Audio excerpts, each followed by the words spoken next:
It's time for the last panel. We have a really great group of folks on the last panel, led by Shana Weber. And you have Shana's bio. She's the last one listed on the attachment, so you can read it in comfort. But Shana is the sustainability manager here at Princeton University, and she's responsible for helping the university as a whole to improve its environmental performance and to facilitate its emergence as a leading example of sustainability in the area. And as you can see from Shana's background, she has all kinds of interesting experiences in the Galapagos Islands and Costa Rica and Baja, Mexico, and Alaska, all the places that I've never been. But without further ado, Shana, please. Thank you.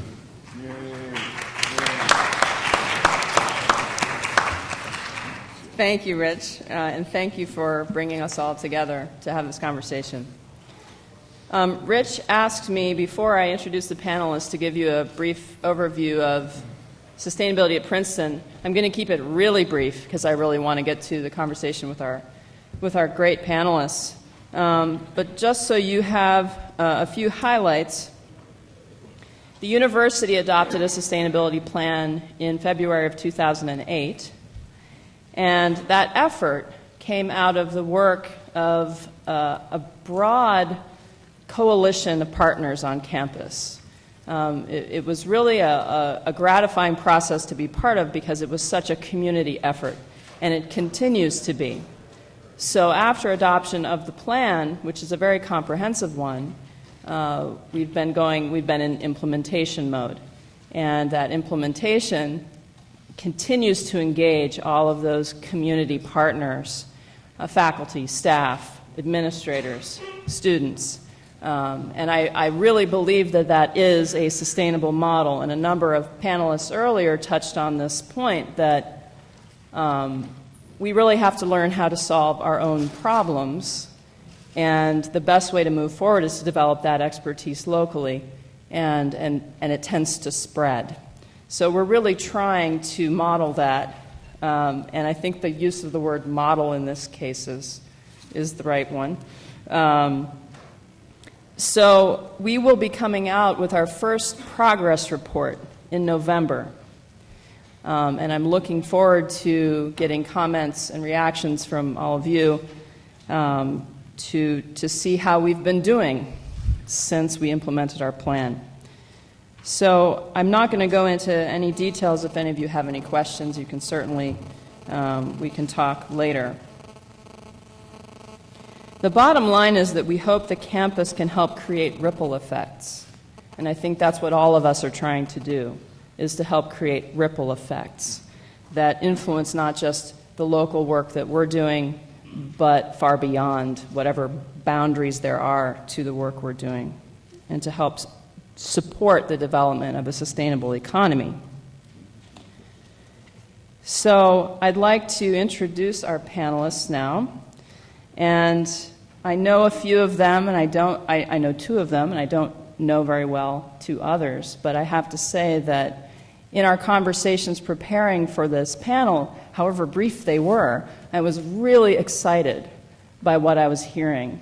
And the commitment and the intelligence about thinking about what's working, what's not, and how we can move forward. So I'm very impressed by the work today's panelists are doing and committed to. Our first panelists, and I'm introducing them in order of their presentation. Leanne Krueger-Braneky is the Executive Director of the Sustainable Business Network of Greater Philadelphia.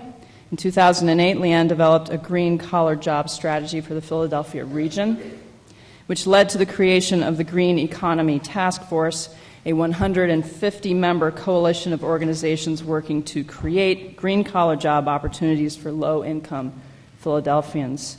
Welcome, Leanne. Richard Greenwald is a senior fellow of the Center for Civic Innovation for the Manhattan Institute. Richard is assisting Newark Mayor Cory Booker and his team in implementing a strategy to assist formerly incarcerated individuals and the chronically unemployed in finding and retaining employment. Welcome, Richard. Randy Solomon is the founder and executive director of the New Jersey Sustainable State Institute. I know him best personally for his exceptional work advising the Princeton municipalities in the development of their very comprehensive sustainability plan.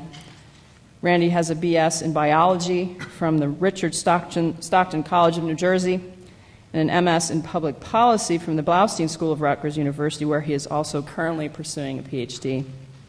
Thank you for being here, Randy. Marty Johnson is president and CEO of ISLES, which he founded in 1981 with 2 other Princeton University students.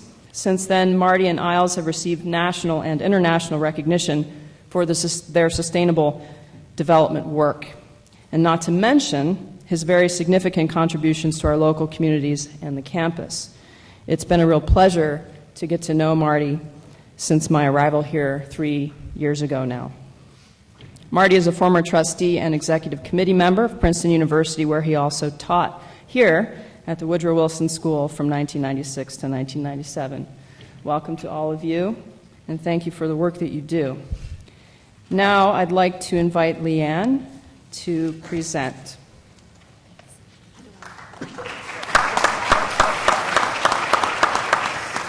How do you advance the slides? Oh, Use the arrows here. oops. Or use the mouse. Great, thanks.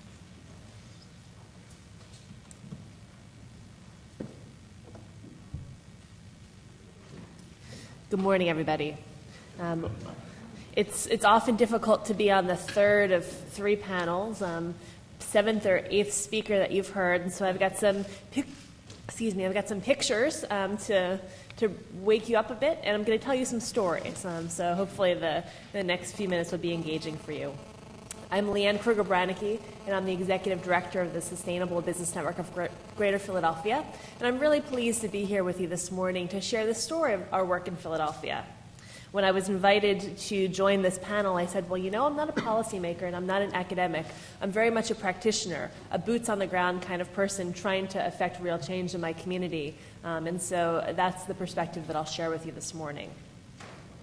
So my intention is to paint a picture for you of how we're building the green economy in Philadelphia, and to inspire you with some ideas for your own communities, whether you're sitting here as a representative from the local municipality or a student who's going to go into policy.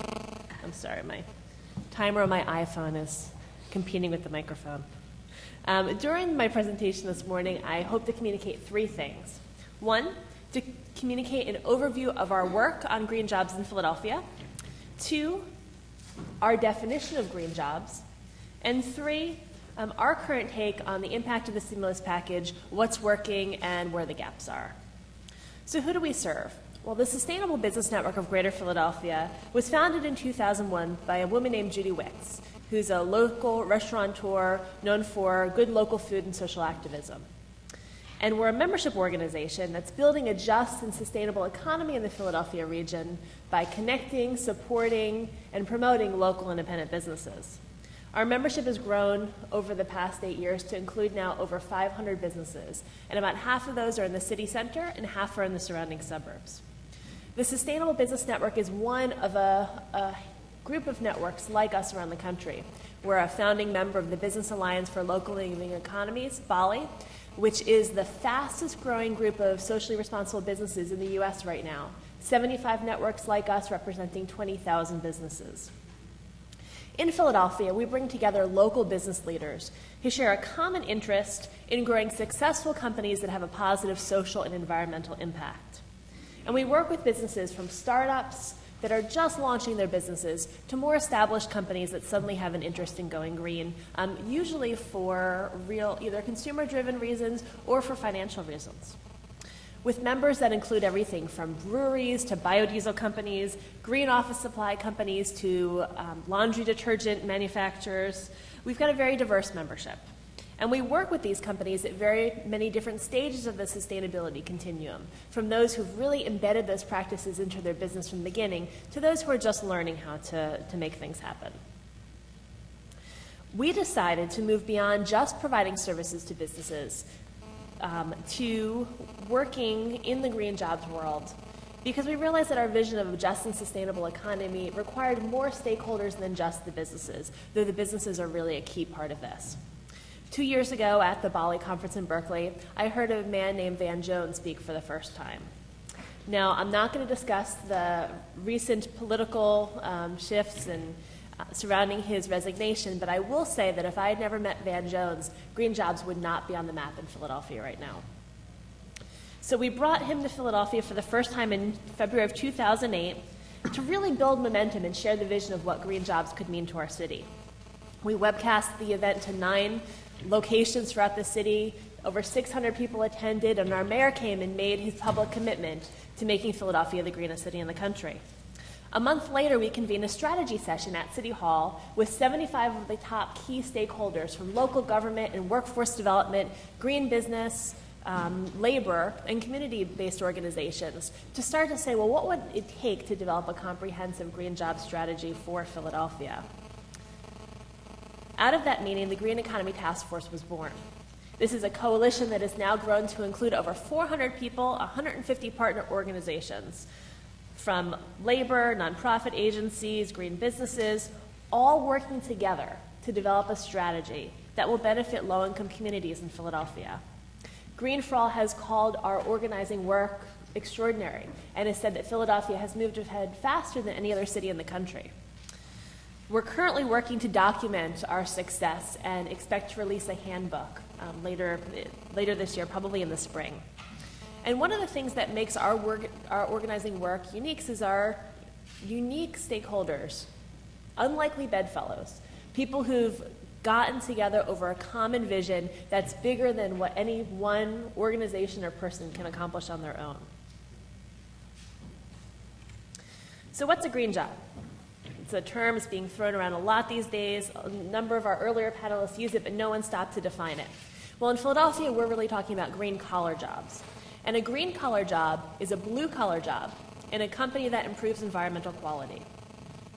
Dr. Raquel Rivera-Pinderhughes of San Francisco University has identified 22 different occupational sectors that have the potential to create green-collar jobs. Our mayor, Mayor Nutter, is now fond of saying that a green job can be anything from a PhD to a GED. So a green-collar job is very specifically those blue-collar jobs, and a green job is sort of the umbrella on top of that, and that could be blue-collar jobs, but also white-collar professionals, academics, et cetera. And in Philadelphia, we're really focusing on those green-collar jobs because we believe they have the most potential for low-income communities, for folks with barriers to employment, and that's where our bias is. We've chosen to focus on 4 sectors that we think have the most potential for green jobs in Philadelphia. They include green infrastructure, stormwater management, green roofs, urban parks, putting plantings in to make sure that the stormwater runoff doesn't overtax our sewer system. There's a lot of public investment going into this in Philadelphia right now, and there seems to be a real gap between the work that will need to be done and the labor force to execute that work. Construction and deconstruction waste recycling. So this is materials left over from buildings, salvage projects, reusing materials in a way that makes good business sense. Building performance and energy efficiency, and this is where the weatherization work comes in, the retrofitting old buildings. And then sustainable manufacturing, actually making the green products, making the solar panels, making the wind turbines, making the energy efficiency projects that we're really going to need. So the stimulus package includes unprecedented funding for green job training. The Department of Labor released their request for proposals earlier this summer, and the first applications were due just a little bit ago on September 4th. Pathways Out of Poverty grants, which is the best funding stream for job training programs targeted to low-income communities, are due at the end of the month. And the Sustainable Business Network has been asked to partner on a number of these applications because everyone is looking for the employer commitment and the linkages between the trainers and the jobs and the curriculum and the policy as well. And as the application process becomes particularly crazy, as I was sitting listening to the first panel, I got a message that an application that we had been thinking about partnering with our Workforce Investment Board, they did decide this morning that the application was going to go in, which means I go back to the office to a lot of to-dos. And as things become particularly crazy, my staff remind me that we actually asked for this. Last February, we took a delegation of 12 leaders down to Washington, D.C. to lobby for the full funding of the Green Jobs Act in the stimulus package. Now, the Green Jobs Act was originally signed into law by President Bush back in 2007, but it was never appropriated. And at that time, it was $125 million for green job training programs. But it really sat on the shelf until the stimulus package was signed earlier this year. And we went down to Washington, D.C., we talked to Greenwald, and we said, okay, $500 million is really what we need at this point. We want them to quadruple the amount of money spent in this area because it hadn't been invested in. And we were pleased to see the government decide to actually spend $500 million on green jobs. So what are we doing now? Where are we focusing? Well, our Emerging Industries Project is our attempt to go deep with the 4 industries that I mentioned, the 4 industries that we think deserve the first look on potential for jobs in Philadelphia. And the big question, the million-dollar question anywhere you go these days is, where are the jobs? How many jobs? Where are the jobs? What kind of jobs? Anytime I get up in front of a group, particularly of politicians, that's the first question that they ask. So we're interested in stimulating green manufacturing in Philadelphia for a number of reasons. President Obama wants to revive American manufacturing. The stimulus package includes a Buy American clause. Actually, just yesterday, Energy Secretary Steven Chu, along with the new manufacturing czar, Ron Bloom, and our Governor Randall, met for a public event at a manufacturing plant in Philadelphia, right outside of Philadelphia, a company that is manufacturing energy-efficient windows. And we see a real growing demand for green products, the wind turbines, the solar panels, the energy-efficient materials, but most of these products are still being made overseas. Now, in Philadelphia, we've got a manufacturing history, but as jobs moved overseas, we lost a tremendous number of those manufacturing jobs. Over 400,000 manufacturing jobs lost in just 4 decades. The surprising piece that we found in our research with the Emerging Industries Project is that despite that, there's still a fairly strong manufacturing sector in Philadelphia, about 23,000 jobs, and the average salary is about $49,000. So these just aren't jobs that are there. These are jobs that are good jobs, living wage jobs. The infrastructure exists, and there's a real opportunity to rebuild on that. So earlier this summer, we hosted a program called the Philadelphia Manufacturing Project, which was organized to bring together manufacturers and designers of products to talk about what it would take to make more of those products in Philadelphia. Our final report will be presented later in a few weeks. The Philadelphia Inquirer actually previewed it on August 30th. We've already gotten lots of demand. U.S. Senator, state rep, and the mayor all want a briefing on this research because it's good news for Philadelphia. So where are the gaps? I'm talking about the opportunities. I'm talking about where we're focusing in Philadelphia. Well, where are the gaps right now? Well, first of all, with the stimulus grants, particularly the job training grants, we believe the applications, the requests for proposals, probably came out about 6 months too early. And the reason for that is that applications require employer commitments. So you need companies that will say, yes, I will hire people coming out of this program. And unless you've got a utility ready to make that commitment, or a large company headquartered in your region that just happens to have the need for 100 or 200 or 300 new workers, most companies, the small companies that I work with, they really haven't seen the impact of stimulus dollars yet, and yet they're being asked to make job commitments. So that's one of the first gaps. Second, labor participation. There's a requirement for labor partnerships in all of these grants. And for many training programs, particularly community-based training programs that serve low-income people, they've never worked with labor before and they're not sure how to make those connections. And I'm getting a lot of calls from people who are getting together their Pathways Out of Poverty applications saying, well, how do I get labor to the table? And I'm saying, gosh, if you're asking that question now, it's probably too late. And we really need to think of labor as a partner at the beginning of the process and need to work to build those relationships. Third, the people who are making the decisions about strategy still aren't talking to each other and still don't have all the good information. So I said that yesterday the governor and the energy secretary and the manufacturing czar were all talking about the need for manufacturing in Philadelphia as a strategy for Pennsylvania. And yet just last week in Harrisburg, when the Department of Labor released their strategy for green jobs, manufacturing was nowhere in the plan. And one of my staff was there and said, what do you mean we're not talking about making the products here? And they just hadn't considered that. So while it's been on the governor's agenda, it had not the information hadn't made its way over to the Department of Labor, which was making the decision about the strategy for Pennsylvania. Silos. People are still not talking to each other. And in Philadelphia, we're really acting as the green jobs intermediary, making sure that policymakers have the information they need, making sure that we're making the linkages between the training providers and the businesses who will hopefully hire people at the end of the program. And lastly, and this is my biggest concern, we won't have jobs without businesses. There's an unprecedented amount of money being invested into job training programs, but there's no money going into business development. The Small Business Administration, no funds in the stimulus package. In Pennsylvania, I'm not sure what the case is here in New Jersey, but the Department of Community and Economic Development cutting funding for business development. The city of Philadelphia cutting funding for business development.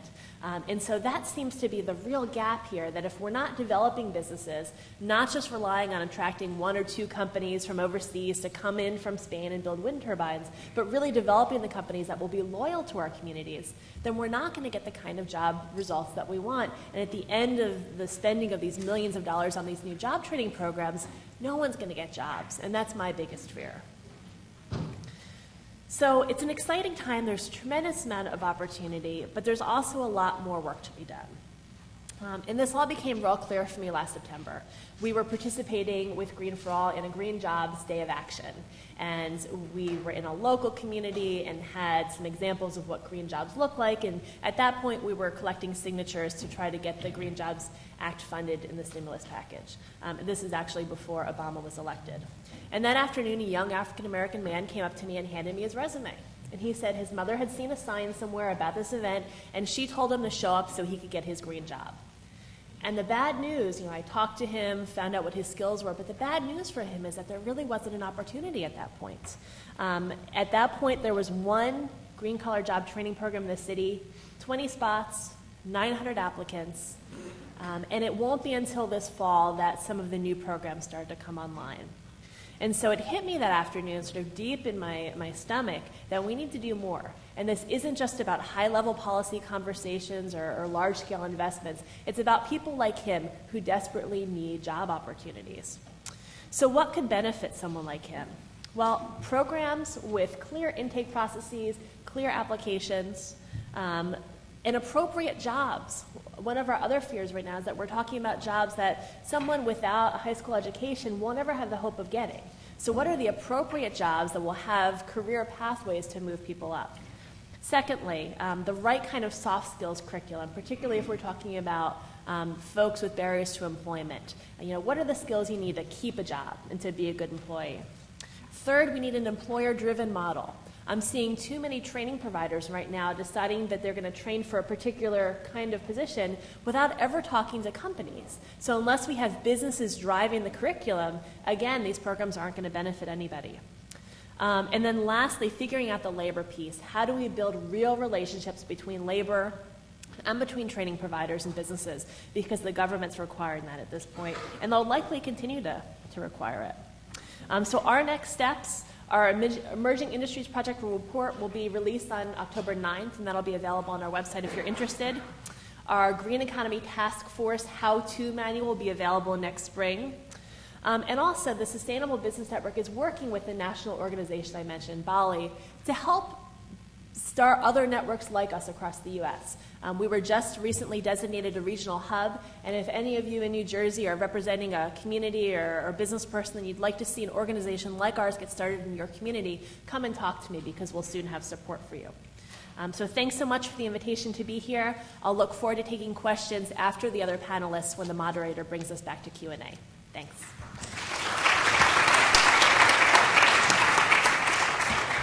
Thank you, Leanne, and I'd like to invite Richard Greenwald to come up. That's okay. Yeah. I mean, yeah.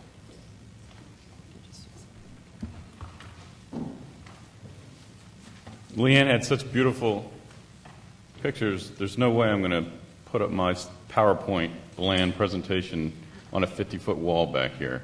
So we'll just go with my notes here. Good late morning to everybody. Thanks for having me here. Thank you so much for inviting me. It's a great honor to be a part of this discussion. I really enjoyed what I heard earlier this morning. Just a few qualifications. One is I did not put all those bottles next to me. Those are not mine at this environmental conference. I would not have done that. Don't want anybody to make any rash judgments about me. Also, just for I might sound a little, I'm going to echo some of what Leanne said. I thought that was right on. I might sound a little cynical, not necessarily skeptical with my comments.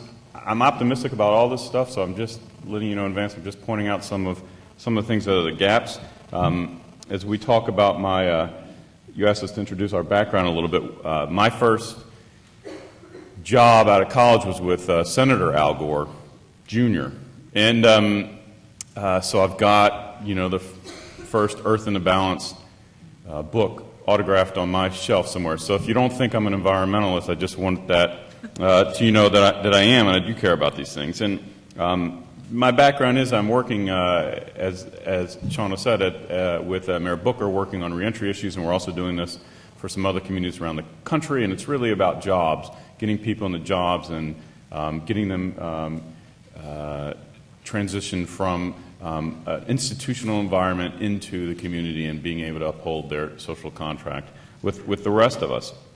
And so I do that. I've had a long-term history with workforce development, getting people who are at the fringe or who are in and out of the labor market or who are not good about connecting with the labor market, trying to get them into the labor market, stay in the labor market, grow in the labor market, and not be connected to any kind of subsidy or subsidy program from the government. So I've done a lot of that. I've worked with research organizations, and I also teach a course on nonprofit management. So I know this world of low-income workers and people not connected to the labor market.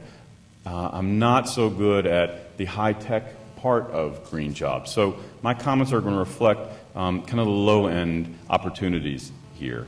I will say the person who asked the question about education, and Mark Hughes talked about really getting into the school systems and the universities early.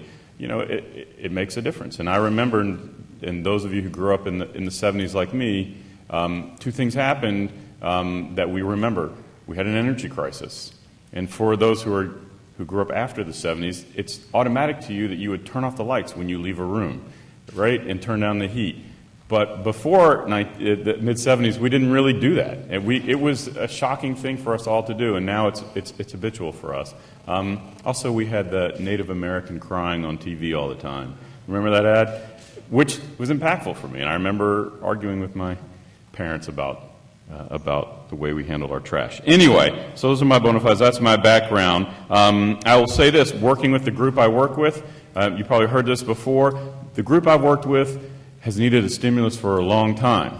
So we're glad there's a stimulus package going on. We're glad we're worrying about the rest of the economy, but we've been needing a stimulus for our guys for quite a while. So here are the issues I think that summarize the gaps and some of the issues around where the stimulus is not making the mark. One is, I think Leanne said this pretty well, and I'll echo. In our world, and my colleague Lenny Ward will support me on this from the Bureau of Parole in New Jersey, it's not so much about getting people jobs. It's about if there are new jobs. It is about getting people jobs. It's about connecting to the labor market and staying there. There's always been jobs for our folks. I know even in a recession, even in these tough times, we can find people jobs. It's about getting people in those jobs and keeping them in those jobs. So we do want a bunch of new jobs. We hope that green jobs, grow the economy, and there are a lot more jobs opening. But for us, working with people that we're targeting in the stimulus, and it specifically is talking about targeting low-income folks, it's not always about if there are jobs out there or not. It's about a bunch of other things to help people get and keep a job. Leanne talked about capacity and infrastructure. That is hugely important. You can't just set up programs and say, we've now stimulated the economy, we want a bunch of low-income people to get green-collar jobs. There's a transition and an intermediary position that goes between those two. Hugely important that we address that issue. The green movement type people, Green for All and all those other folks, I'm all for them. I think they're great. They do not talk to the workforce folks. And if you go to the workforce sites, the web sites, I'm talking about the web pages, the home page, if you're my age or whatever, the website, they don't talk about green jobs too much. They're still not talking about it. And those folks need to connect. Is green jobs a justice movement, or is green jobs about moving people into jobs? And the folks aren't really connecting on, we have these policy ideas in the green movement with the people in the workforce side who, well, this is how the programs actually work. Here's how the rubber meets the road. Those two groups need to connect. And we really need to make sure that there's a real job at the end of all this. Are they temporary? Is the stimulus ongoing, like Mark and some of the other folks were talking about? A lot of politicians think we're already way out ahead of this issue. So you'll hear, in this region alone, you'll hear mayors say, green jobs is what manufacturing was in our community 100 years ago. This is going to change the world. Or we're already got solar power companies or solar manufacturing companies in our communities. We're breaking into union jobs, et cetera, and this is really making a difference in our community. And we're already retrofitting our major public buildings. That's just not true. It's not happening at a scale that the politicians think it's happening. However, in their defense, I think it's good. That politicians are spokespeople. They're visionaries. They're supposed to be way out in front of us sometimes. It's our obligation to catch up with them. So what they're saying right now isn't true. We have to do what we can, these groups and others, to move it forward. The definition of green jobs. I got to tell you, people who work in my industry, we don't care. We care about the job part of green jobs. So we will tell you that we're green, but we were welfare to work when welfare to work was popular. We're reentry now that reentry is popular. It's all the same population to us. You can slice them and dice them up the way you want, but they're all the same population to us. So we're all in. If there are jobs and there's money for us to build our connection from not working to working, but we care most about just that transition and keeping people in the labor market. Now, I think if there's a bunch of new jobs, retrofitting and in construction and deconstruction and weatherization, that's great. We haven't seen them so much, but we're looking forward to placing our folks there. One caveat about jobs, and a lot of people in the green movement will say this, these jobs have to be high-paying jobs that are pathways to even higher-paying jobs. Everybody wants that. Of course. Everybody wants a healthy house. Everybody wants a healthy building to be in, et cetera. We got to be careful about what we talk about as good jobs. Everybody's first job in this room was a good job. It led to the next job you got, and to the next, maybe got you into Princeton and then moved you on somewhere else, et cetera, if you've already got your education here. So let's be careful about what we call good jobs and just a job in general. Well, I didn't know I would speak for 10 minutes so fast in just the first few slides. Let me just say a couple other things about workforce, and then I'll sum up here. This is really about workforce development. And so good workforce means that we train and place and retain people in jobs, that we've enhanced our competitiveness as a country, and that we've moved people off assistance. That's what we need to do. We never, ever want to ask employers to make too big of a commitment here.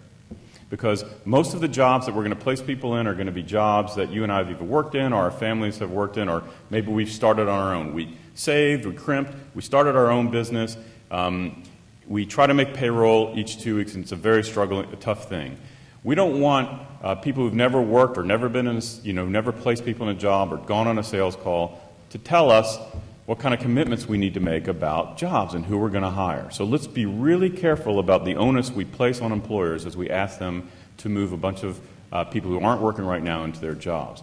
Good workforce development is about bringing a service to employers that they need, understanding their environment and trying to make their businesses grow and mutually match folks where needed.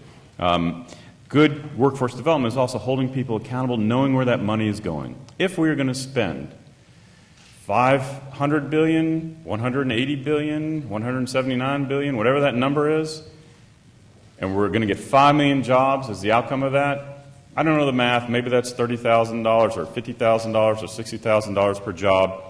Are we going to be able to convince the public in the long term that that's sustainable, that that was a good return on investment? So we need to do the math. We need to be really careful about that aspect of it. And that's good workforce always factors in the costs. I tell you what, the other questions that you asked, I'm sure the other panelists are going to answer. So if my points aren't made, I will jump in at Q&A. But I have more to say. I'm so grateful to be a part of this, and thank you for your attention this morning.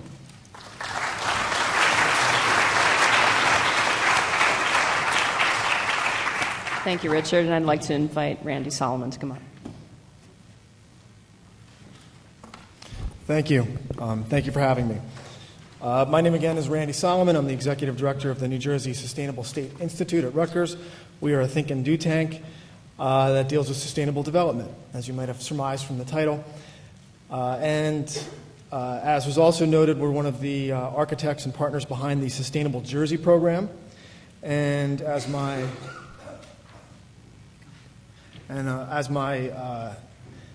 Fred Perfetta, the mayor from Maplewood, noted, today is the deadline for municipalities to apply to get our certification, and there are literally hundreds of millions of dollars of incentives from lots of different sources that hang in the balance for them to get this certification. So while I'm here with my cell phone turned off, my staff is back at Rutgers going crazy, talking to befuddled municipal clerks and environmental commission chairs that are trying to apply. So I'm glad to be here for those reasons too. So I want to talk from two perspectives. The first is as a policy and research professional who does sustainable development work, and talk about jobs and employment and stimulus from the perspective of an academic and a professional. And then second, I want to talk about it from the perspective of a policy research professional who holds a green job and participates in the labor market in this little niche of green jobs. And how me and my colleagues have been dealing with the economy and the recession. So, to the first part of it, some overview on my thinking of green jobs. There are kind of two flavors to green jobs policy. And the first one, when people talk about economic development, is the first flavor, and when they talk about jobs or green jobs as a buzzword, it's kind of the second flavor. And Andrew Voros talked about sustainable development as being a buzzword, and I sort of think that that's old hat. And I think the real buzzword is green jobs. And if you say green jobs, just like, woo, everyone's radar goes up, and they see dollar signs, and foundations are excited. It's sort of the holy grail of, the progressive movement right now, aligning the heretofore unalignable environmental movements and sort of poverty and civil rights and justice movements. So I'm going to talk about both of those two flavors. Talking about economic development, which I think the bigger piece of it, green jobs means staving off global economic collapse. So essentially, we want to not have a job market that looks like Mad Max and Beyond Thunderdome. And I sort of wonder, what their job titles are. Fighting barbarians. What's the federal job classification for fighting off barbarians? I don't know. But clearly, when we talk about sustainable development, we basically mean not that. So the Stern report from the World Bank estimated that global warming, unchecked, would result in 5 to 20% reduction of the world's gross domestic product. And that is a fairly conservative assessment, again, not of the impact of global warming policy, but of the impact of global warming. And that fairly conservative assessment was based on the fourth IPCC assessment of the rate and impact of climate change. And that fourth IPCC assessment is now seen as a rosy assessment. So the impact on the economy of global warming, unsustainable development, is going to be very severe. So that leaves us with trying to shift the economy to preserve all of our jobs, unless we want to have the job classification of barbarian. So the first is shifting the economy. It means reforms, investments, policies that are expressly designed to create short-term, that are not expressly designed to create short-term growth, but rather to reduce greenhouse gas emissions or adapt to the impacts of climate change. So in essence, making sure that all jobs are green. So this is investments to create jobs, and these are policies that often create a shift in activity, creating winners and losers. If we change the cost structure of manufacturing, of doing business, of commerce and trade, essentially some people will lose jobs, some people will get jobs, but ultimately we're hoping that these are sustainable jobs because these are jobs that will thrive in a new paradigm. The second piece of it is evolving the economy again to compete in a post-carbon future. So there are going to be costs associated with greenhouse gas emissions reductions. And again, this is going to shift the cost structure of doing business, higher energy prices, policies, carbon limits will put the least efficient firms and the least efficient industries potentially out of business or force them to reform. The same is true for parts of the world. Those that are making serious investments in a green future, shifting their economy, building infrastructure are going to be at a competitive advantage. Recently, Thomas Friedman wrote a much-discussed, as many of his columns are, but a much-discussed column where he quoted Joe Rahm saying that China is going to eat our lunch and take our jobs because of their investments in green infrastructure, green manufacturing, and green R&D. And when we talk about the stimulus in the United States and we look at our entire research and development infrastructure, it is paltry compared to what China is doing. And we think about the essentially $1 trillion stimulus program. I mean, China holds more than that in our debt, which they're, and that's just a drop in their bucket of all the reserves that they have that they are using to transform their economy to be competitive in what they see as a post-carbon, energy-restricted future. Of course, we're not just talking about investments in manufacturing and technology developments. We're also talking about how we live our daily lives. We're talking about smart growth, green building, and are we just building efficiently and in a way that we can run our lives and live our daily existence efficiently. Some countries and states will have more efficient energy economies, and they will outcompete those that have less efficient economies. In New Jersey, we come in 16th in the country in terms of the total amount of greenhouse gas emissions that we emit, which is not bad considering we're the 8th largest state. We have a very large economy. But we are only 40th when it comes to greenhouse gas emissions per capita. So we are relatively efficient compared to other states. Part of that is because we don't have a lot of manufacturing comparatively, but also part of that is because we're dense, we have a lot of rail, and we might think that we've got really bad suburban sprawl and land use, and we certainly do, but just the mere fact of the density, even if we don't manage it well, means that we don't have as far to drive and we can get to places quicker, and we've got a density that can support rail, and we've got the best rail system in the country by far in this region. So we need to start thinking about green building codes, transportation systems that just enable us in the everyday pieces of commerce to be more efficient. So to summarize that, all jobs need to be green jobs in the sense that the economic conditions that support those jobs are sustainable. And right now, we're not yet on that trajectory.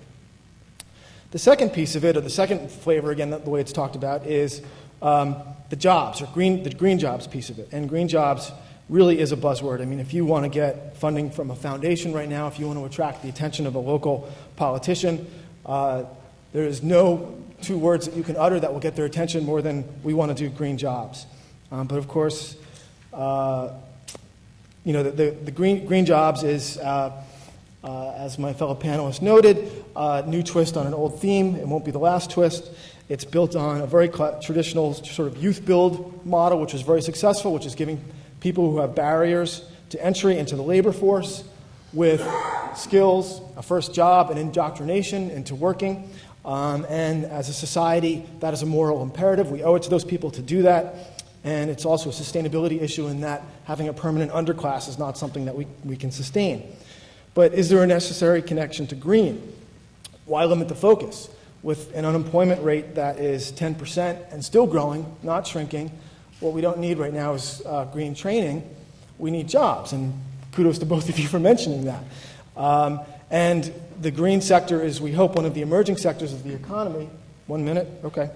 But we don't know that for sure, and we really ought to be saying, first, let's see where the jobs are, and then figure out if we need training. So I want to skip Now to the second piece of it, which is my 1-minute summary of my role as a professional. Essentially at the Blaustein School, before the stimulus package came about, a lot of the centers, there's a lot of think tanks and research centers there that do state and national and international work. They were all struggling. Centers that are used to having 2 years of money in the bank were down to 6 months. And when the stimulus came about, we all got stimulated really quickly, and now we are trying to decide how much staff to add, how much staff we can sustain. So the stimulus to our sector of the economy, if it's indicative, and I think it is, has made a big difference. The people in the green sector are moving. There's work, there's activities, there's projects where before there weren't. In New Jersey, $75 million was given to New Jersey municipalities as part of the Energy Efficiency and Conservation Block Grants. My center is doing a lot of work to help municipalities develop energy sustainability plans, which is a requirement of that program, so that they will describe how they will spend that money. And when they spend that money, essentially on alternative renewable energy and hopefully more importantly energy efficiency, they will lock in savings for the long term. And as a requirement, since they have to do a plan, hopefully this will continue to give them guidance over the long term and give them a capacity to think about their energy consumption that they did not have before. One other anecdote I want to note, and this has to relate to green jobs, is that as kind of the hubs of Sustainable Jersey, this program, we have now 230 municipalities and counting that are doing sustainability initiatives. Most of them were not doing sustainability initiatives a year ago. I would say 90% of them were not really thinking about sustainability very much a year ago, and it wasn't on the top of their agenda. Now they are. They're doing things like energy audits, energy retrofits, green business programs, walkable communities stuff, and there is a wave of consultants that are following in our wake, trying to get the new work that is being created by Sustainable Jersey, not necessarily the stimulus, but just the Sustainable Jersey program, peddling their wares to municipalities. And this is a good thing. It's showing that the market can respond very quickly when there is a need. But it also makes me wonder, when I see all the hungry consultants out there, I have to ask myself, again, how much training do we need? And is that putting the cart before the horse? When again, really the thing that's stimulating all this work and stimulating all these jobs is the investments themselves and reforming the economy itself. So that will conclude my talk. Thank you.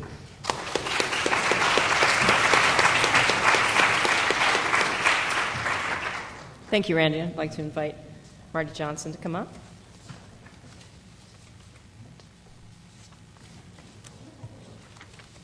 Thanks, Shana.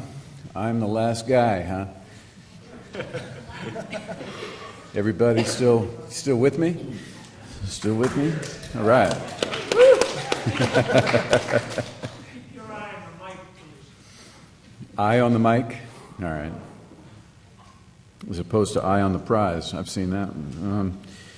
So I guess what we've heard here over the last couple hours is that where you stand on these issues sort of depends on where you sit, right? I sit down in Trenton, about 12 miles south of here, one of the 30 most distressed cities in the country, in a county that's probably one of the top 15 in terms of per capita wealth, but still one of the most distressed cities, with some increasingly distressed suburbs around it. And unemployment there is about 20%, they say now, which is a little bit higher than Baghdad, last I checked. And the environmental challenges are pretty great. We talk about low-lying fruit. Trenton has, it's interesting how hard it is to get this data, but probably over the last 15 years, less than 20% of the low and moderate income housing units in Trenton have seen any real energy retrofits. So we have some energy hogs right down the road, and we've got this enormous challenge here from a segregation perspective of income, of wealth, right here in our midst. From a long-range planning perspective, we've heard some critiques here about the challenges of long-range planning from a municipal level because of the federal regs, but in Trenton we've got an interesting scenario where our mayor has every year has to go to the governor hat in hand, and he's got a structural deficit of about $17 million, $16 million, and he's not sure whether the governor is going to give it to him or not. So it's an interesting problem from a structural basis to start thinking about the long range when you've got that kind of short-term crisis that you're trying to manage. So why should you care? Why should we care about the cities? My sense about this is that as we've increasingly discovered that if we can't find a way to make cities work, high-density areas, including high-density suburbs, we're basically screwed as a species, right? Technically speaking. So we've got a city down the road that's been depopulating. We're probably going to see in the next census about a 5,000-person drop in population in the city of Trenton, in this region. So we have this kind of interesting problem in New Jersey where we hate sprawl, but it seems that we also hate density. So we've got to come up with a better way of thinking about this. So the stimulus was designed to support, obvious, an employment stimulus, and it was also designed to support environmental infrastructure improvements, at least, that's sort of the theory, but it also was designed to do something else, and that was it was designed to be a quick economic stimulus, right? And so you've heard a little bit about the challenges of this bias towards speed. Get the money out on the streets. They created incentives to get the money out on the streets quickly. In fact, if you get them out the most quickly, you can be eligible for more. And so what happened?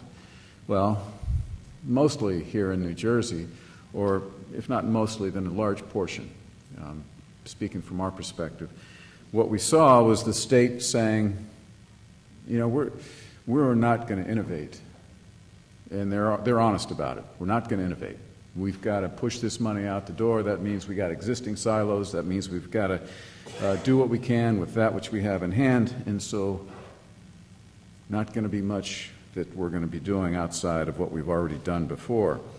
That tension between speed and effectiveness is playing out in some very interesting ways. And, again, from a community level, we'll explore this a little bit right now. So this first slide is an overview of our organization. I run a nonprofit community development organization based in Trenton. Our mission is 9 words: fostering self-reliant families in healthy, sustainable communities. Somebody talked about sustainability as being the buzzword. In the neighborhoods where we work, we don't talk about sustainability. These are neighborhoods that are basically in pretty deep trouble, and they say sustainable. Why would you sustain this? Right? We need to change this, and then maybe later we'll talk about sustaining it. We have 6 core areas of activities that we've developed over 28 years. We've asked the question, what's the most cost-effective way to get to that outcome? Self-reliant families, healthy communities. We do real estate development, basically green homes as well as other commercial buildings. We have a Center for Energy and Environmental Training, a green collar jobs training initiative that started training about 8 months ago, which we'll talk a bit about. We have a financial self-reliance arm, which is focused on asset creation, business creation. We've got a micro-business, micro-lending arm of the organization, and we're doing the foreclosure work, a lot of foreclosure work here in Mercer County, and home ownership work too. Our Youth Build Institute is an alternative high school. We're training young people in the construction trades, energy-efficient construction, while they're also getting their high school diploma and gaining life skills.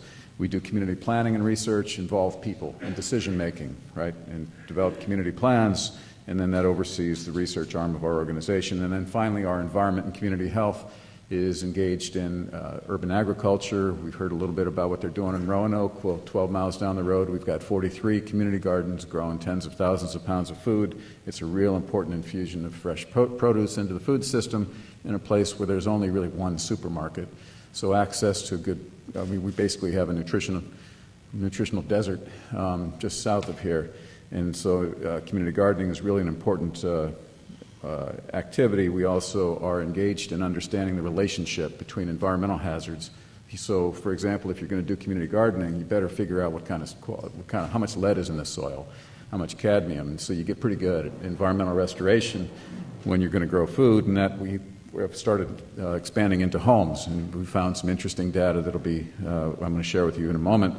that's going to have an impact on us long term.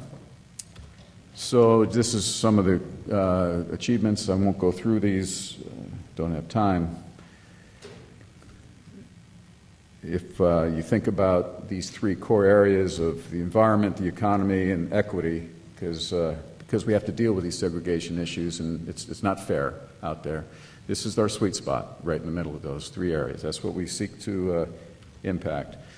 To do this work well, there are a couple things that we've got to do. First is we've got to innovate. We've got to find better ways than we've traditionally found. For example, with our new Green Collar Job Training Initiative, the Center for Energy and Environmental Training, we are taking folks from the inner city, high school or GED, and we're training them in jobs. And we're highly targeting, obviously, those people and those areas. And we also are connecting to the employers. You never want to train for the sake of training. You want to train because there's going to be real demand, and you want to. So we have employer councils, and we've got important work that's being done there. What we also did here is that we're not just targeting the under and unemployed workers, but we're also training people, incumbent workers, like PSE&G, our utility here, is converting some of their meter readers into energy auditors and others. We're training contractors to get the certifications to do the energy audits. And so we're doing both the higher level, higher tier training and the entry level, and developing the curricula for both to create that career ladder, which we think is real key and missing in a lot of the rhetoric around green collar job training. 2 minutes. We've got a couple of other things that we're doing here. ILS E4 is an energy services company which we've created now. We're going out and doing energy audits and air sealing and insulation, training people in the inner city, creating the business, partnering now with Honeywell, getting into the business, looking at what the best looks like out there, and then being able to target some areas that really need it the most. The outreach we're doing, we have a partnership with PSE&G, their carbon abatement program. We're doing the work. We're putting the boots on the ground, going out into the streets. We've greatly increased the eligibility and the number of families in Trenton that are going to see retrofits happen in their homes because of this partnership with PSE&G. And we've shown we've shown those that have been in this business long term how to do it, basically. The targeting we also have to be able to do. So on the right-hand side there is a building we're targeting LEED Platinum. This is in Hamilton Township, just on the border with Trenton. Very important 240,000 square foot conversion of a historic textile mill. We want to use local people in that. To use stimulus money, we would have to do all of this prevailing wage, which would disallow our people from being able to work there. And so that's an important barrier here. Then on the left-hand side is a photo, that one and this one here. These are photos taken yesterday. We're training people to install solar panels. You can see the Battle Monument there. It's important to target those areas like urban areas, which have not seen many solar panels, and certainly not many jobs created in those areas to date, with all of New Jersey's investment touted for solar. We've got to be out of the box. We've got to do these things. We've also got to enable participation in this work, right? This is where you get some interesting things happening. By despecializing and integrating, what I mean is that we have to be able to get outside of those silos, and we've got to see what happens when you take local folks, train them, connect them to a job, and then connect that job to a real business, and all of the issues that go into having to transcend those vertical barriers. And then this has to be funded flexibly. Our organization has 450 private institutional sources of funds. That's how we make this work happen, because we can stay focused on the prize. Stimulus doesn't allow that. The cost of haste, the stimulus is showing us the cost of haste. These are new dollars coming in, operating by the old rules. There's an absence of innovation, by and large, because of the absence of timing and the bias towards speed of delivery. There's an advantage to those traditional institutions, whether it's organized labor or the big guys. They're able to take advantage of this more so than anybody else, certainly not community-based folks. And then there's obviously no time for participation. Stimulus transportation funding is only going to fund resurfacing of roadways, because that's all you can do in the timeline. And that's really a missed opportunity, because we know that there are other things. So there are some barriers here that if we had more time I could talk to you about. For example, with lead, We've tested 1,100 homes in the city of Trenton and found that basically 60% of them, this is a reasonable representative sampling of all the homes in Trenton, not just substandard housing, 60% of them have so much lead in the dust that it's, scientists are arguing that children shouldn't live there. And so here we're going to take the stimulus money, Obama's got $5 billion in there, and we're going to tighten up these homes. And you start to say, wow, this is a little bit scary. We've got energy, we've got the weatherization programs that aren't able to get into many of these homes because the roofs leak in 20 to 35% of low-income housing. You're going to insulate homes with a leaking roof, but this weatherization money only pays for weatherization. So you got folks walking in, looking at the leaks, walking out, leaving behind these problems. So we've got multiple barriers, including the barrier that most people don't even want to go into these neighborhoods. Most contractors are afraid. They don't want to negotiate with the landlord. It's too much of a pain in the neck, right? What are you going to do with the tenants? Those are all barriers to making this stuff happen. We've got to be creative, and the stimulus does not allow that creativity. And then, obviously, there's not enough trainers out there for this work at this point, and we're having to do a lot more of training of trainers, but time will allow us to get better at these things. So, in effect, we've got a couple of issues. One of them is that we've heard that the stimulus is forcing us to rethink the relationship between local government, state government, federal. Absolutely true. I would add another partner in there, and that's the private nonprofit organizations. This is a whole new world. We're all trying to figure out whose job is what in the context of this. With that, I'm going to just take a seat and look forward to your questions. Thanks.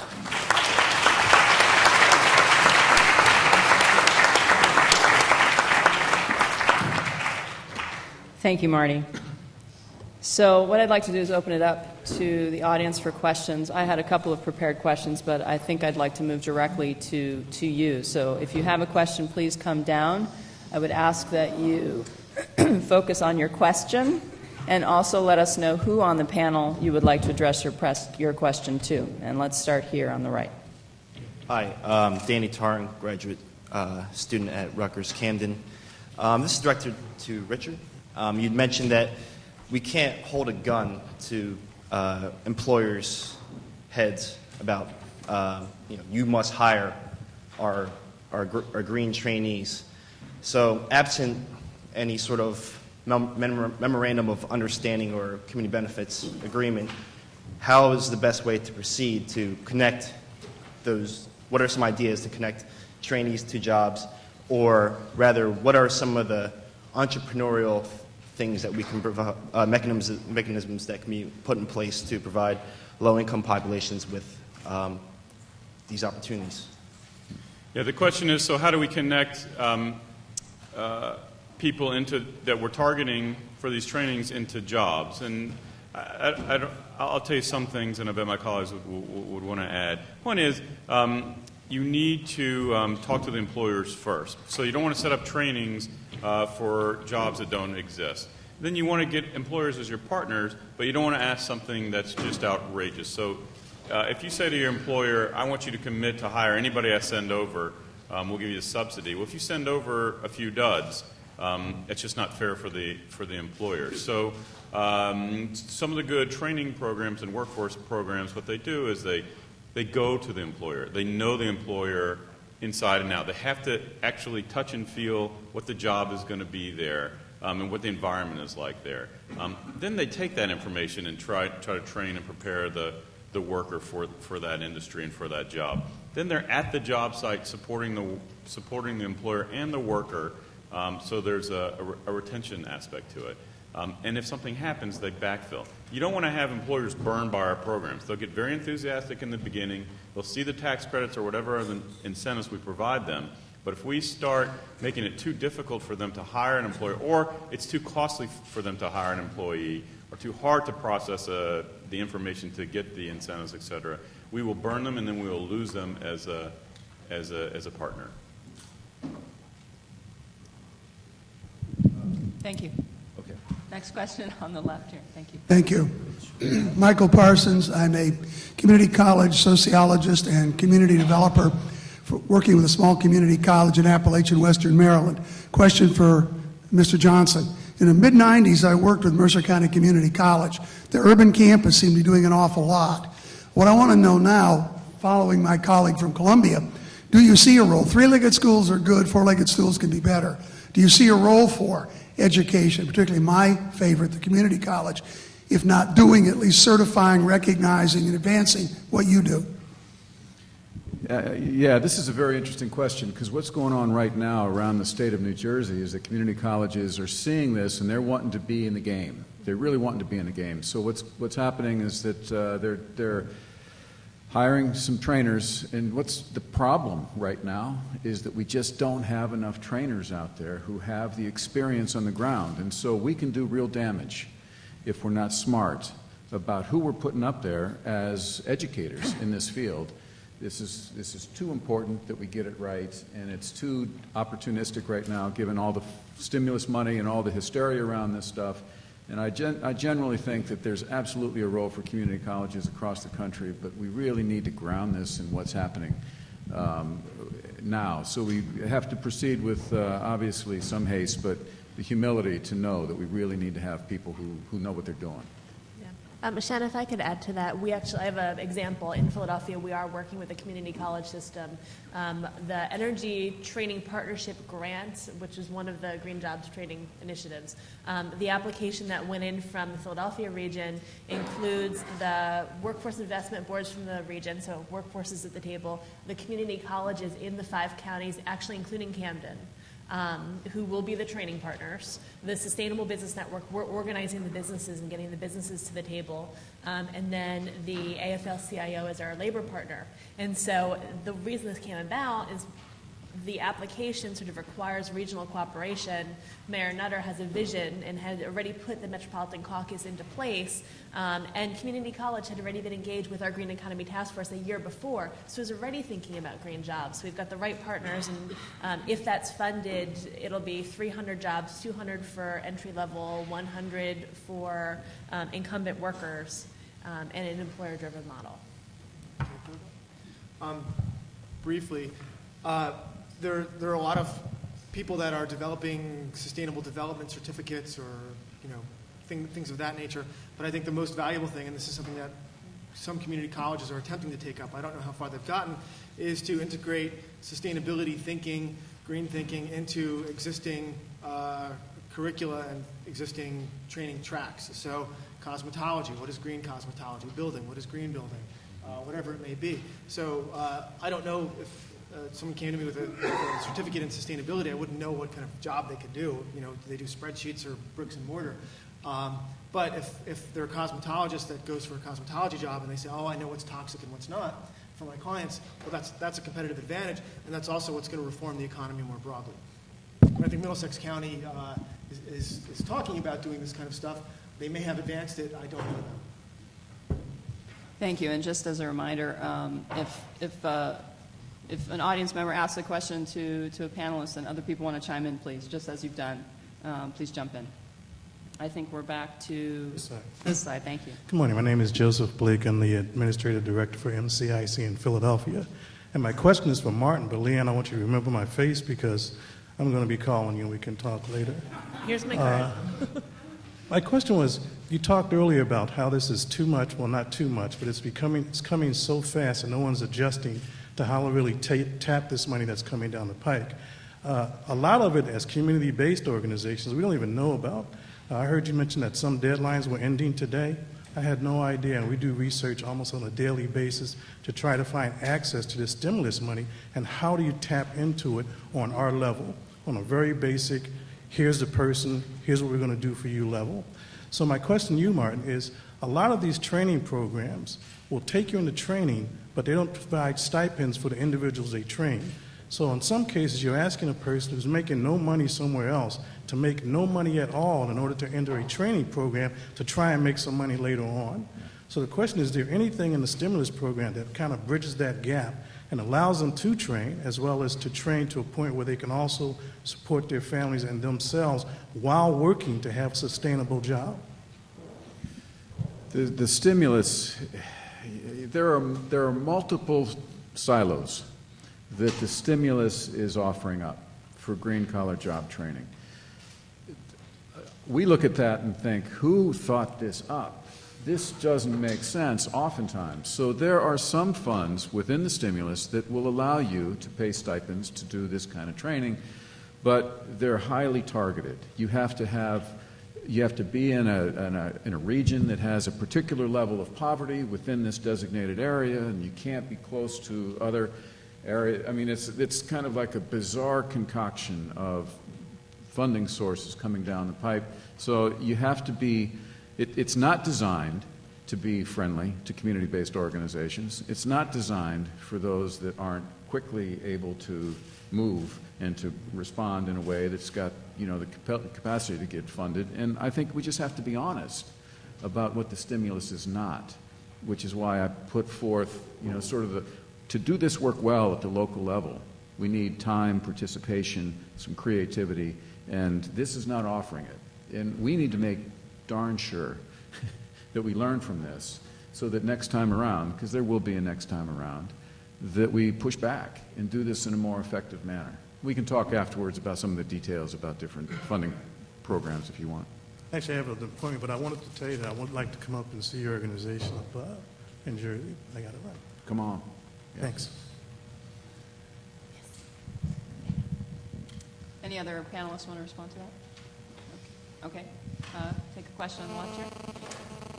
Again, my name is Joe Musso from CFET Columbia. My question is directed towards Professor Greenwald. I'd like to hear your thoughts on the role of unions in promoting labor change, especially towards green jobs and through that job training programs.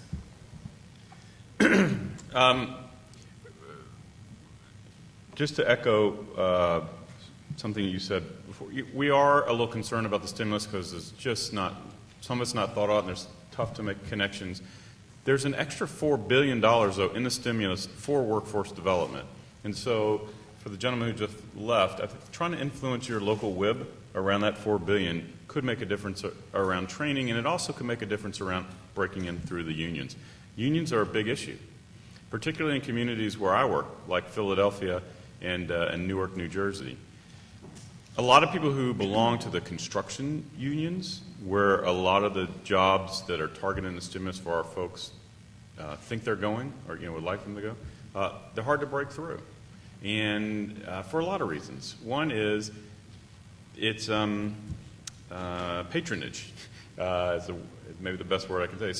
So it's not a lot of folks who live in the communities that belong to the unions. A lot of times it's people outside those urban areas that belong to the unions. Second, just knowing how to get through the unions and having the track to get to the unions. So if you're in a welfare to work program or a reentry program, sometimes you got to pay a union due just to join a union. So how are you going to pay that? How do you pay those dues? These programs need to factor that in when they try to place you into a union, and so they get your boots ready for you. They will pay for your uniform, they'll pay for your dues, and they'll help you integrate. A lot of it also is talking to the unions up front. They do not want to know that you're going to displace their workers. Are these green jobs new jobs?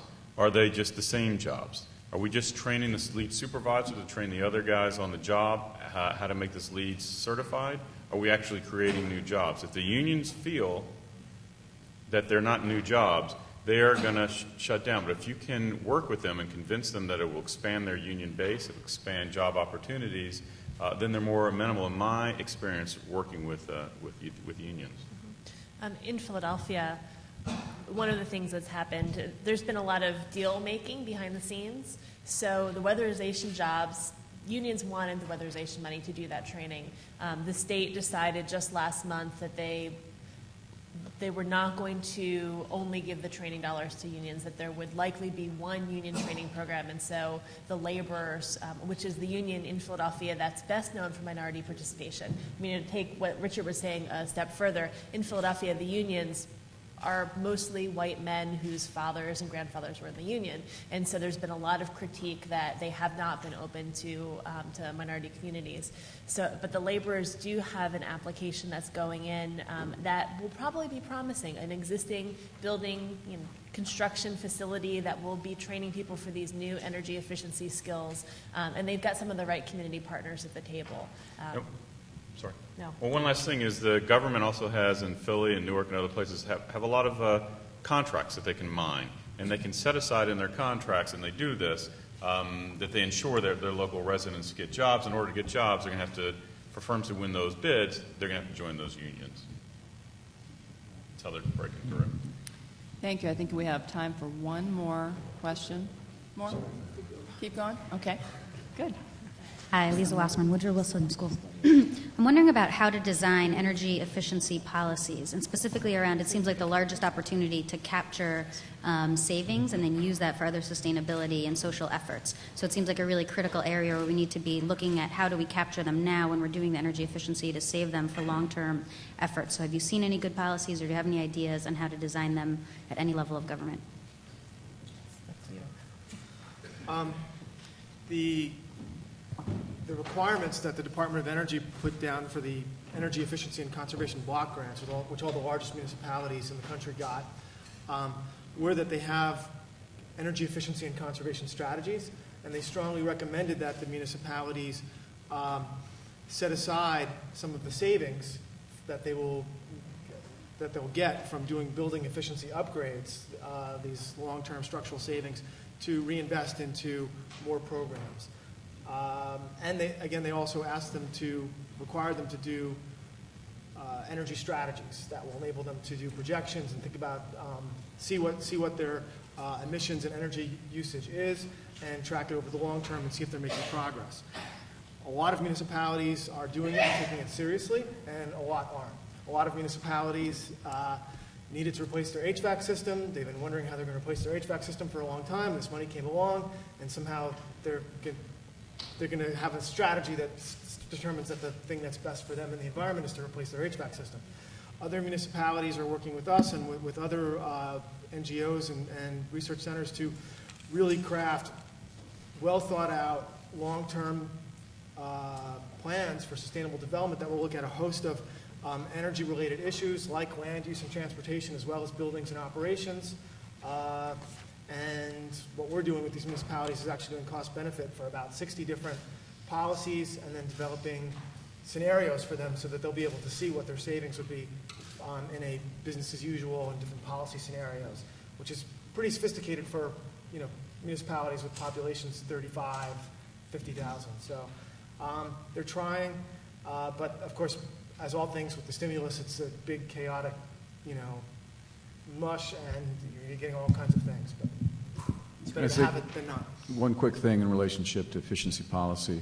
What we currently have here in New Jersey is two core programs for low-mod activities.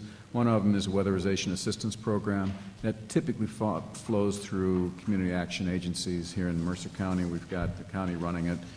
In each of those scenarios, they're getting fourfold increases in funding. They tend to be of mixed effectiveness. They're given a monopoly, and there's fundamental challenges with the processes that they're being given. They can only do weatherization. The other things I talked about that need to be done simultaneously, once you get in the house, they can't do it. And so that's stupid. The other program is the balanced housing, the Comfort Partners program funded by the BPU. They have, in effect, given 4 entities monopolies over entire geographic areas of the state of New Jersey. That doesn't make sense anymore. So we've got this monopolistic approach to bringing these weatherization services down to the community level, and we have to blow it up, we think. I'll add one more thing to that. The state of New Jersey does have some really aggressive programs.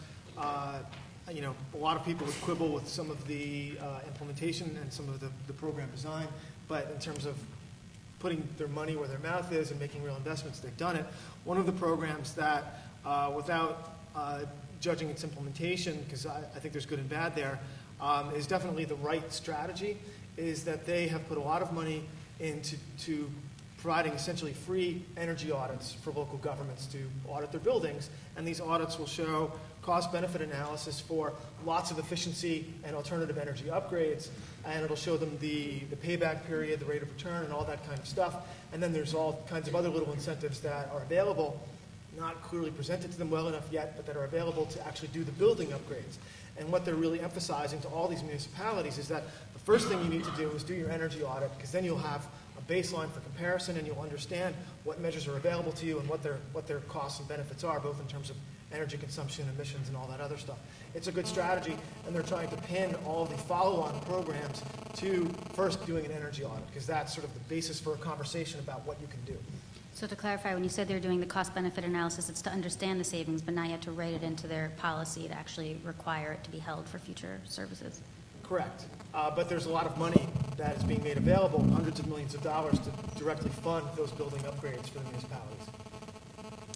Thank you. One more question on the line. I'm Peter Geller. I'm a partner in offshore MWB, develop offshore wind parks in the German sector of the North Sea and along the East Coast. In spite of my accent, I live in Princeton, New Jersey. As Governor Floyer was saying, the state of New Jersey wants to put 3,000 megawatts out here offshore New Jersey. If you add to that what Virginia wants to do all the way up to Maine, we're talking about a market of 10 to 12,000 megawatts. If you multiply that, it's about $4.5 million per megawatt. That's a business of $50 billion. And that business, that's a huge customer base. Today, we have no American supplier for that industry. We have to import the machines, the control, everything which you need for these things has to be imported. And clearly that has to be changed for two reasons. Number one, the technology which we can get today from Europe is simply outdated. We need to move forward with the technology. Secondly, there's a massive exchange risk problem by buying in euros and developing a project here. So my question is this: how can we get federal and state resources mobilized to attract the industry to New Jersey or mid-Atlantic states to build up this industry, which would create thousands of very high-paying, high-qualified jobs? Just constructing these machines and operating them does not create a lot of jobs. The construction manpower is small, the operation manpower is small, the manufacturing is where the jobs are. And I have no experience dealing with federal and local governments about things like this, nor do I have the time to do it. But I would like to get some help from someone how we can mobilize these resources and really create these jobs for these people. And when you look at the massive amount of money people are talking about, let's have the let me just say answer. one thing. We're talking about to create this technology. It's a $50 million expense, relatively small compared to the massive amount of money people talk about. So here's my question: how can we mobilize these resources? Yeah, so how can you attract the industry? I am positive that there's at least one person in state government whose full-time job is to attract industry to the state, because I know that's true in Pennsylvania. So I'm sure there's already someone working on it. There's probably a whole team of people working on it.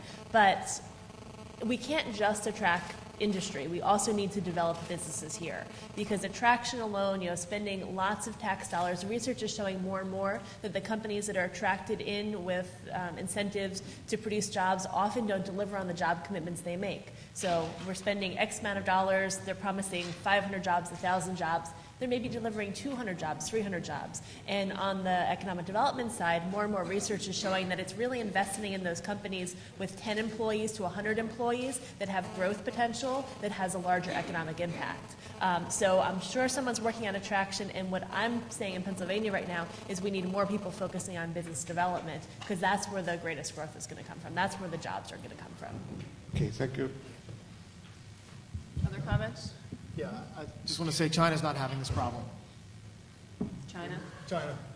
Their wind, their solar industries, and the native demand that they're generating for wind and solar is being met by local companies, and the U.S. companies and the European companies are feeling shut out, and they're complaining, they're thinking of going to the WTO, but the bottom line is they know where their bread is buttered, and they're making sure that they're on top of it, and they're doing whatever is necessary to make sure that those local industries are being nurtured and that they're growing, and they are being nurtured and they are growing.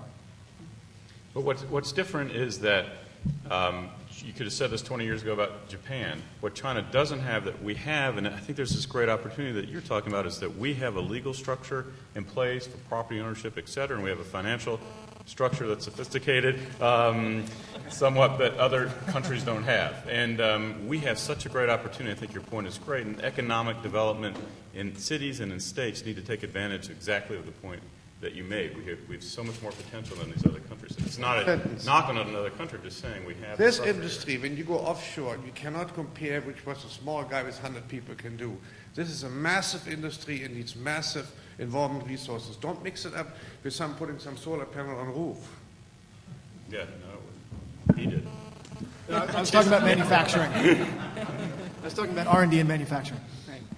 All right, thank you all for your questions, and I appreciate the time and contribution of the panelists. And thanks to Richard. I think we'll pass it over to him.